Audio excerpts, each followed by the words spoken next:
So how is execution a performance? So early modern torture and execution as theater can be understood from a framework of semiotics, which basically means the analysis of symbols. The entire work or event in this case is an ensemble of material elements that together form meaning constituted by its total effect. Okay, the meaning of the scene is made up of the effect of all of the little elements in it. All of the elements individually work together to form a unified whole that subsequently becomes ingrained in the community's cultural consciousness. Any element missing or out of place could be disadvantageous to the state, so it was in their interest to keep a tight control over the proceedings.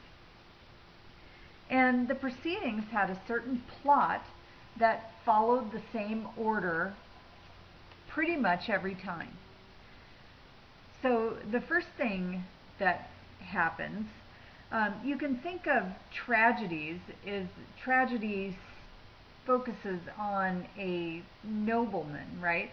But in a sense, even the criminal, the lower class person, also has the chance to go to heaven, and this person has fallen from grace. They're about to meet their unfortunate end and lose their chance at heaven, right? Or if they're contrite on the scaffold, they might be able to redeem themselves at the very end. And so what do we see in this? We see catharsis. So the first thing that happens is that the person who is sentenced is sent to the magistrate of the town. Okay, the characters are the condemned, the crowd, of course, the magistrate of the town, some representative of the state or the kingdom, as you will, and if you will, I should say, and the some representative of the church, a priest, usually, something like that. So the scene starts out at not necessarily the magistrate's house, but the place in town, like a town square. And the magistrate and the condemned are the first characters in the scene. So the town official reads the charges, repeats the sentence of death, and holds up a wand of office. So this is a stick, right? A stick that represents the official title of this person and their ability to condemn the person to death.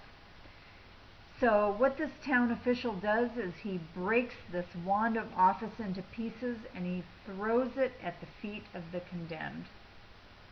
And what this does is it symbolizes their separation, their first separation from the human family.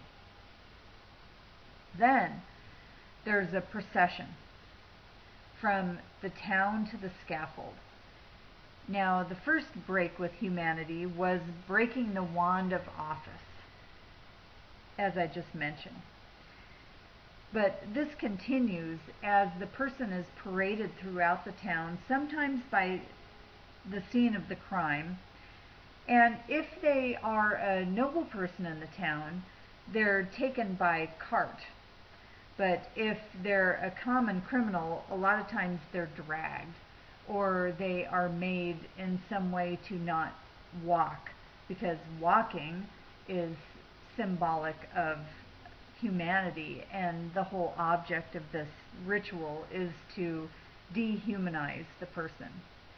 In France, in Paris, often the condemned would be taken on the opposite path that royalty came into town. Royalty came into town by a certain route.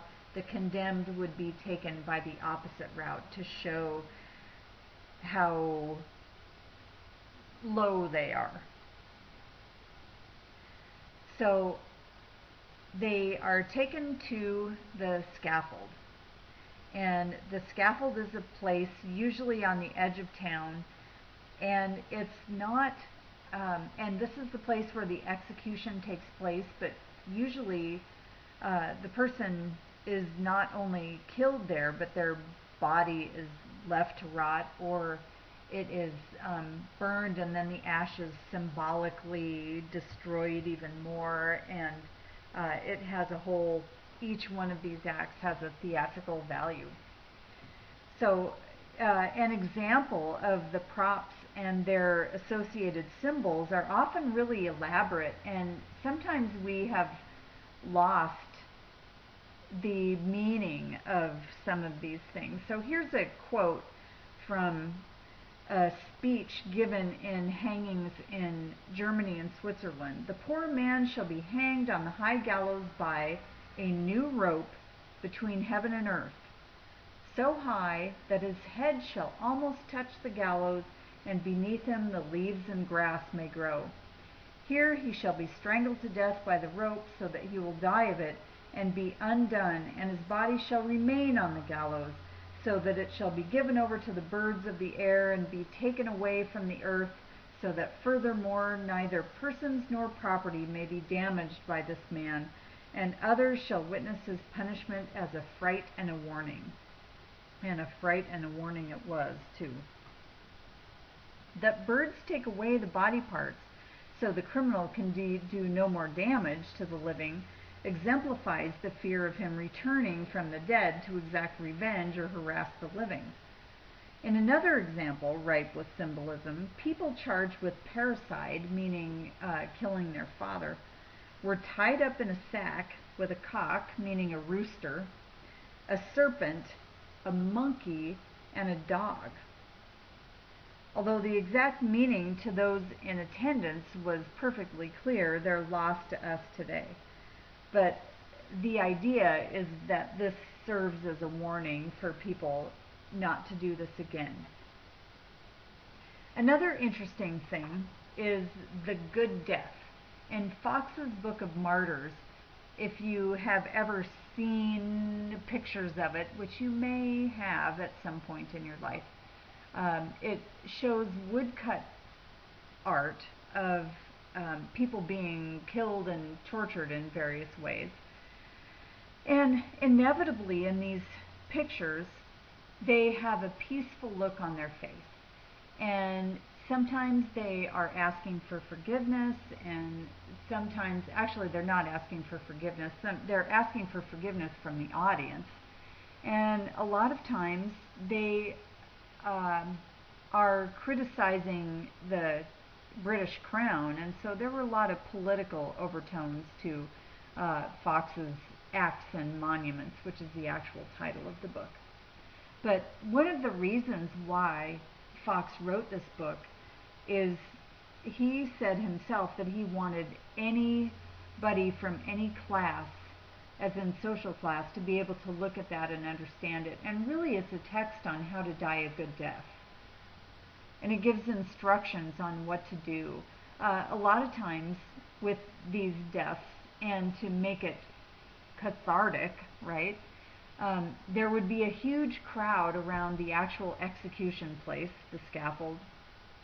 And so there would be a representative of the state and a representative of God, and there would be an expectation that the person would be contrite and would ask for forgiveness and might be saved at the last moment, right? That they would ask forgiveness of God, kind of like the thief on the cross next to Jesus, who Jesus said would be in heaven with him later that day, right? So it's kind of the same idea, and this is what people are looking for. And Fox's Book of Martyrs really is an instruction book for people on how to die a good death. In fact, in the French Revolution, when they instituted the guillotining of many, many people and the torture and execution of them also,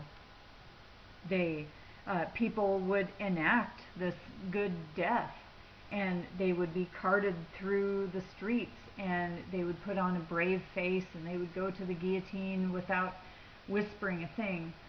And I read one time that the beginning of the end of the French Revolution, one of the beginnings of the end, was when one person who was being carted through the streets to be led to execution screamed the whole way. And it so disturbed all the people watching because it wasn't what they were expecting. Everybody went to their executions and died a good death, right? And this person screaming through all of their beliefs and all of their expectations and all of their cultural baggage to the wayside. And they couldn't stand it. They just couldn't stand it. And it may be more understandable when you read Adam Smith's theory of moral sentiments a few slides from now, why they couldn't stand it. And it's just why you and I couldn't stand it either. When someone puts on a brave face, you don't realize how much pain and fear they're experiencing at the time. So all of these elements add to the symbolism. It's a tragedy, it's theater, it's entertainment. Really sad to say for people back then. It really makes you realize how different things are today, and yet even today there is a ritual of execution with the people who are put to death by the state. There's the last meal, the last phone call, the waiting for the reprieve from the governor at midnight, the little theater that the victims of the crime and the perpetrator's family get to, and the victim's family get to sit and watch. And we too have that, but it's just not as public.